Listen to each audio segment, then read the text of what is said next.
Et salut tout le monde, c'est Lorenzo Hightech, comme dans le titre, aujourd'hui on va parler de Oppo et on va parler du tout nouveau Oppo Reno 12 Pro qui est le nouveau smartphone milieu de gamme qui va enfin arriver sur le marché français parce que oui, jusqu'à maintenant, tous les smartphones Oppo qui sont sortis, c'était uniquement pour les marchés asiatiques parce que oui, ils avaient quitté le marché européen, le marché français depuis maintenant presque un an. Les deux derniers smartphones qui étaient sortis en France, c'était le Oppo Find X5 Pro et le Oppo Reno 8 Pro avec le Oppo Reno 8, donc c'était vraiment les derniers smartphones que j'avais pu tester sur ma chaîne YouTube. Vous avez toujours le test sur ma chaîne YouTube et sur tous mes autres réseaux sociaux. Donc aujourd'hui on va parler de ce nouveau smartphone, mais avant de commencer la vidéo, si vous êtes toujours pas de la chaîne YouTube, abonnez-vous, elle est 100% high-tech. N'oubliez pas d'activer la petite cloche de notification pour être notifié lorsque je publie une vidéo, et bien entendu mes autres réseaux sociaux, c'est-à-dire Instagram, TikTok et Twitter. Tous les liens seront en bas dans la description. Maintenant attaquons le design de ce Oppo Reno 12 Pro. Alors personnellement je le trouve plutôt joli. Alors oui, il ressemble plus du tout au dernier Oppo Reno 8 Pro qui était arrivé sur le marché européen ou français. Je vous le montre, il est comme ceci. Donc on était plutôt sur un design plutôt classique pour les Oppo Reno 8 Pro. Là pour cette version 12 Pro, il y a vraiment du changement, on aime ou on n'aime pas, dites-moi d'ailleurs ce que vous en pensez en commentaire. On va maintenant tout de suite attaquer les caractéristiques de la face avant. C'est vrai que souvent, la face avant des Oppo Reno 8 Pro sont plutôt bons. Je suis toujours satisfait de ce Oppo Reno 8 Pro, il n'y a rien à dire.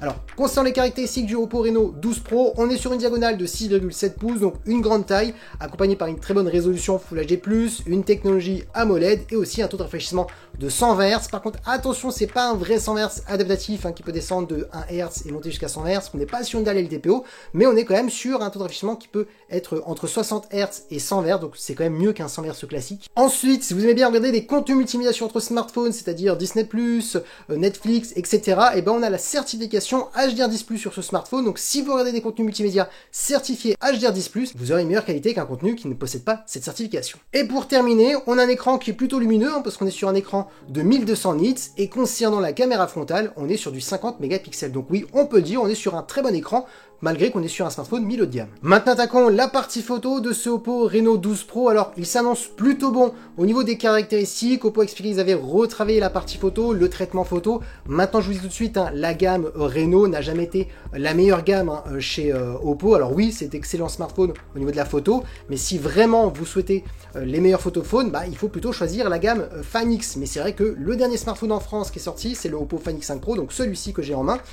Et depuis, plus vraiment d'autres smartphones. Donc c'est vrai que il faudra patienter et espérer que Oppo font revenir la gamme X en France pour vraiment avoir les meilleurs photophones de Oppo. Maintenant, je m'arrête sur ceci et maintenant on parle des caractéristiques. Donc le premier capteur principal, on est sur un capteur de 50 mégapixels qui est stabilisé. Et c'est d'ailleurs un capteur de Sony, donc ça va être le meilleur capteur que vous allez retrouver sur ce smartphone. On a ensuite un ultra grand angle de 8 mégapixels qui va servir à faire des photos à plan large. Pareil, toujours un capteur de Sony. Et ensuite, comme troisième capteur qui est intéressant parce que ça va rendre vraiment ce smartphone très polyvalent, c'est un capteur de Samsung, toujours de 50 mégapixels, qui va permettre d'avoir un zoom optique jusqu'à x2. Donc oui, on sera vraiment sur un zoom x2 sans perte de qualité, parce qu'on est vraiment sur un téléphoto, donc c'est vraiment le bon point de ce smartphone. Et pour terminer, au niveau de la vidéo, on pourra filmer jusqu'en 4K en 30 images par seconde. Maintenant attaquons les performances. Alors on a 12 Go de RAM accompagné d'un processeur de MediaTek, c'est le Dimensity 7300 Energy.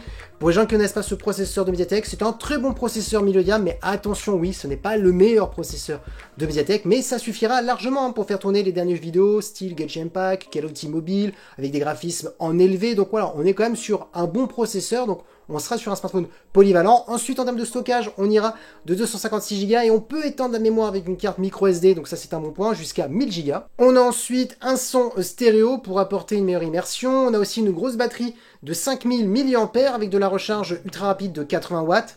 Oppo a annoncé qu'on pouvait gagner 100%, donc une recharge complète en 31 minutes, et en 10 minutes on pouvait gagner 50% d'autonomie, donc c'est un bon point. Et pour terminer en termes de connectivité, on a de la Wi-Fi 6 et Bluetooth 5.4. Et oui, maintenant vous voulez connaître le tarif de ce smartphone, et le Oppo Reno 12 Pro est annoncé au tarif de 549 €. Il sera disponible pour tous le 7 juillet, mais on peut déjà maintenant le précommander. Donc pour ma part, on est vraiment sur un très bon prix, tout simplement parce qu'on est un peu sur un smartphone bien polyvalent un peu partout quand vous regardez au niveau de l'écran, quand vous regardez la partie photo, quand vous regardez les performances. J'ai pas vraiment de reproches à lui donner parce qu'on est vraiment sur des caractéristiques dignes d'un Oppo Reno, hein, parce que je connais très bien la gamme Reno. Si on était sur un Oppo Find X, là oui, je dirais qu'il y a quand même des lacunes sur certaines caractéristiques, mais pour son tarif et pour la gamme de Oppo, on est pour ma part sur un très bon smartphone. D'ailleurs, dites-le moi en commentaire, et j'ai d'ailleurs aussi une question que je vous ai déjà posée sur ma précédente vidéo sur l'Oppo Reno 12. Je vous pose la même question pour cette version Pro.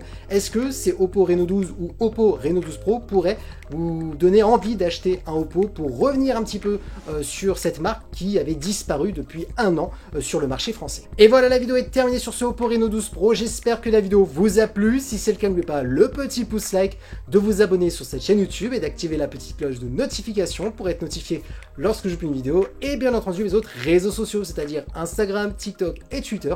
Tous les liens seront en bas dans la description. Et maintenant, je vous dis à très bientôt.